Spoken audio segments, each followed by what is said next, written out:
Magsasama-sama ang apat na ipinagmamalaking bituin ng GMA Network sa biggest historical action drama ng 2024, ang Pulang Araw. Pagbibidahan ito ni Kapuso Primetime Princess Barbie Forteza, First Lady of Primetime Sania Lopez, Pambansang Ginoo David Licauco, at Asia's multimedia star Alden Richards. Sa story conference kahapon, ipinakilala na ang kanilang mga karakter. Gaganap si Barbie bilang Adelina habang bibigyang buhay naman ni Sania ang half-sister nitong si Teresita. Pareho silang vaudeville stars kaya naman sasabak din sina Barbie at Sania sa tap dancing at singing lessons. Samantala, gagampanan ni David ang role ng isang Japanese soldier na si Hiroshi at bilang paghahanda ay mag-aaral ang aktor ng Nihongo. Makikilala naman si Alden bilang Eduardo, ang half-brother ni Adelina na may dugong Amerikano.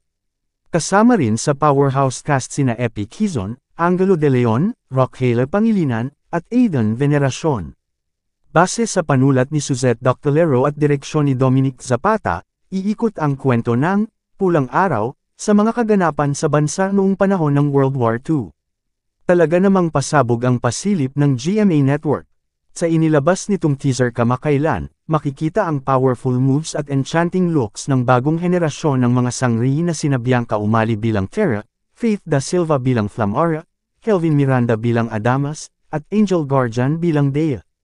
Mapapanood din sa naturang video ang bonggang visual effects ng serye, pero sabi nga ng GMA7, patikim pa lang yan.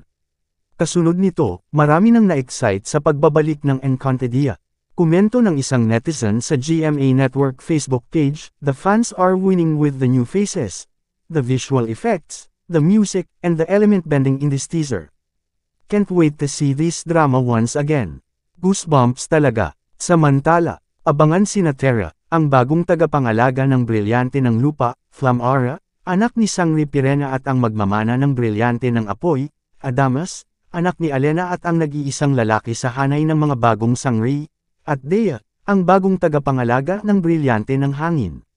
Kasama rin sa bonggang cast sina Glyza De Castro, Rian Ramos, Ricky Davao, Sherilyn Reyes, Jamie Wilson, Bianca Manalo, Luis Hontiveros, Vince Maristella, Shuvi Etrata, Pamela Prinster, at ang Gueco twins na sina Vito at Phil.